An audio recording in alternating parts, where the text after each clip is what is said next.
Come in. Hi, how are you doing today? Good. How about you? I'm doing well, thanks for asking. So my name is Christina and I'm gonna be your student nurse. So I'm just gonna perform hand hygiene really quickly and put on gloves and we'll get started, okay? All right. All right, so can I just have you state your first and last name for me? Colleen Stickler. Okay, and your date of birth August the 28th, 1948. and your medical record number. 092520. Great, so all of that matches your chart and your wristband, so that's good. And then do you have any allergies to any medications, No, latex, no, food, no, tape, no, or any environmental allergies? no, Okay, so no allergies at all that you know. no. Okay, good. That matches our chart and your wristband, so that's good. So now we are just going to take a look at your vital signs, and I'll just make sure that everything's going good there. So your blood pressure is 120/78, your heart rate is at 72, your respiratory rate is 18, oxygen saturation is 99%, and your temperature is at 98.7. All of those are within normal limits, so we're doing good there. So just a little bit about why you came in today. Are you having any pain? Yes, I have a bad sore throat. Okay, so when did that sore throat first start? 4 days ago. And is it in the back of your throat? Is it your whole throat? It is mostly in the back of my Okay. throat. And then is it a constant pain or does it kind of go on and off? No, it is constant. It's Okay. been hurting for the last 4 days. Okay. And then would you say it's a dull pain? Is it sharp? Is it stabbing?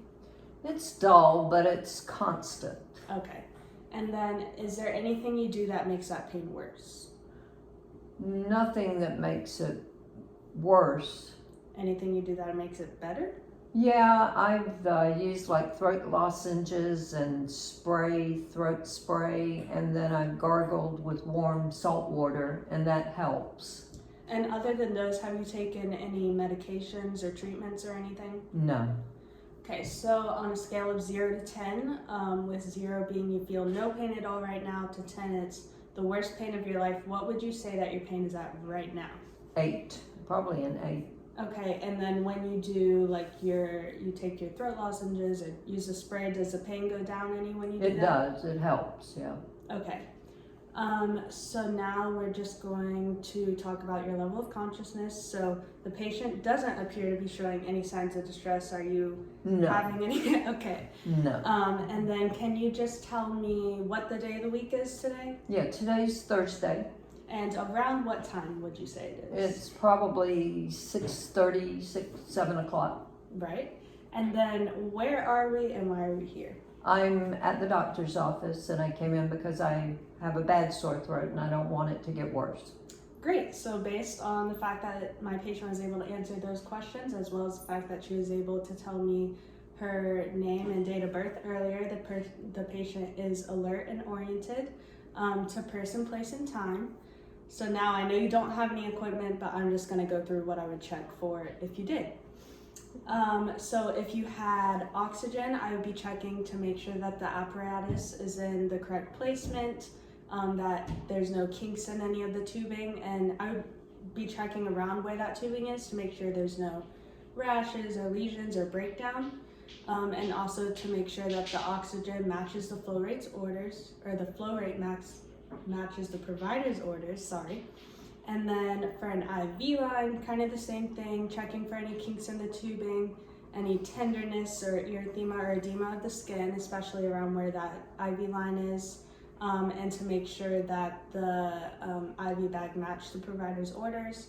And then you don't have a urinary catheter, but if you did, I would be checking that accordingly as well.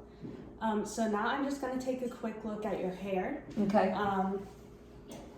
So it does appear that the hair distribution is even.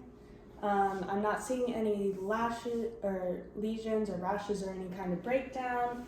Same with the skin. I don't really see any lesions, rashes, or breakdown on the skin either. The skin color appears to be normal for ethnicity. And then let's see. You feel skin temperature is warm. I'm not seeing any signs of edema. And you're gonna feel a quick pinch. Okay, so no tenting is present. There's good elasticity of the skin. And then I'm gonna just check for your capillary refill.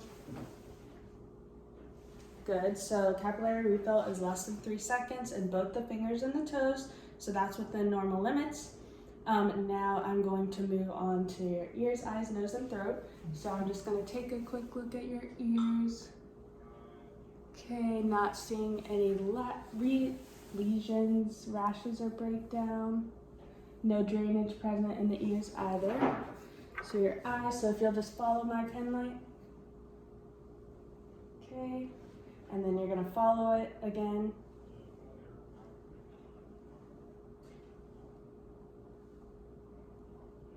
Good.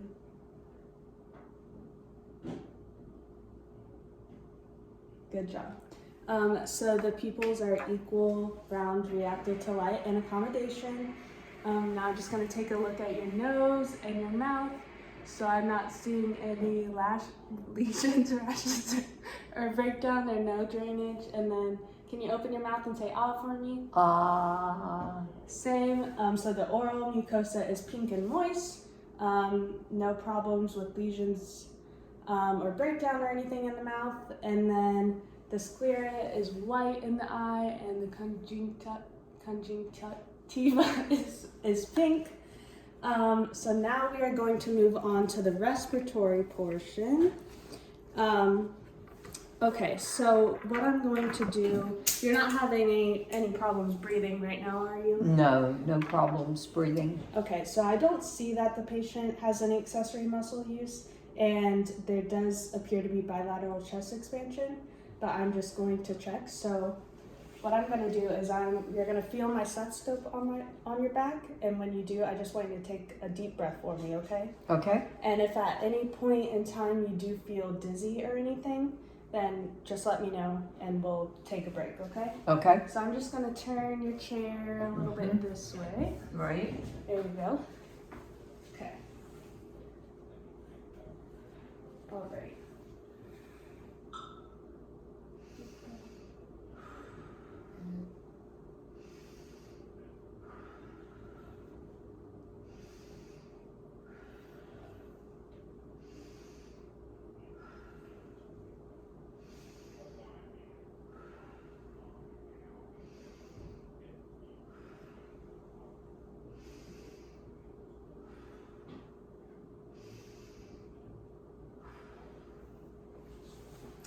Okay, good. So I'm going to turn back around this way.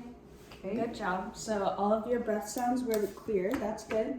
And then you also don't have an incentive spirometer, but if you did, I would be teaching you how to use it and then making sure you could demonstrate it back to me, just to make sure you really do know how to use it. So now we're going to move on to the cardiac portion. So for that one, I'm also going to be checking your heart sounds, but really quickly, I'm just going to palpate your carotid artery on both sides. Okay. Good. And I'm going to palpate your radial and do it on both sides. And okay, so the pulse rate was +2 bilaterally for all of both her radial and her pietal pulses. I didn't feel any thrills or anything with the carotid. And then for the PMI, for the point of maximum impulse, I would be checking at the 5th intercostal space, the midclavicular line, and I would be checking to make sure that there's no lift or heave. I'm not going to actually do that, but that's what I would be checking for. And now I'm going to auscultate the carotid. I'm just checking for any bruise.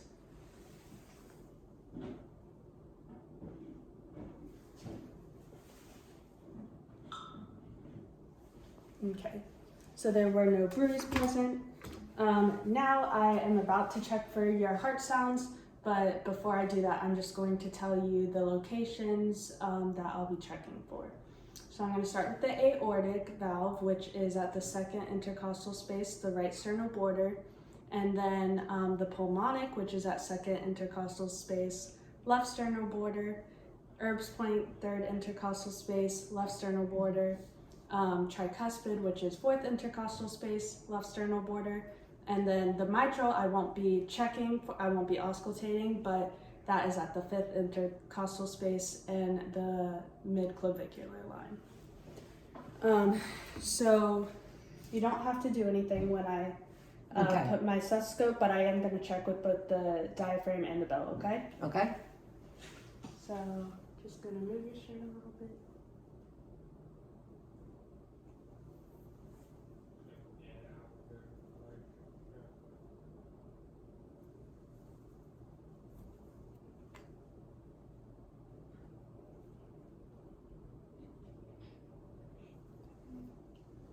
Same thing with the bell.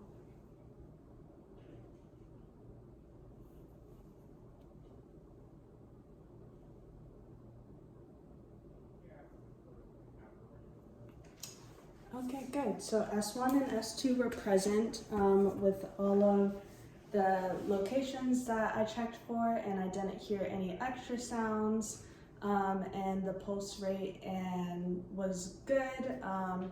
So everything is good there. Lastly, we are just going to check your extremities. So I'm going to have you do a hand grip test. So if you'll just grip my hands. Mm-hmm. Good. So muscle strength is equal bilaterally. And then I'm going to do kind of the same thing with your feet. First, I'm going to try to push your feet down. Don't let me, okay? And now pull your feet up. Don't let me. Good. Okay, so muscle strength was equal bilaterally. The patient did have full range of motion with gravity and against full resistance. So that's a score of a 5 out of 5, which is perfect. So I think that's the end of our assessment today. Do you have any questions or anything for me? No, I don't.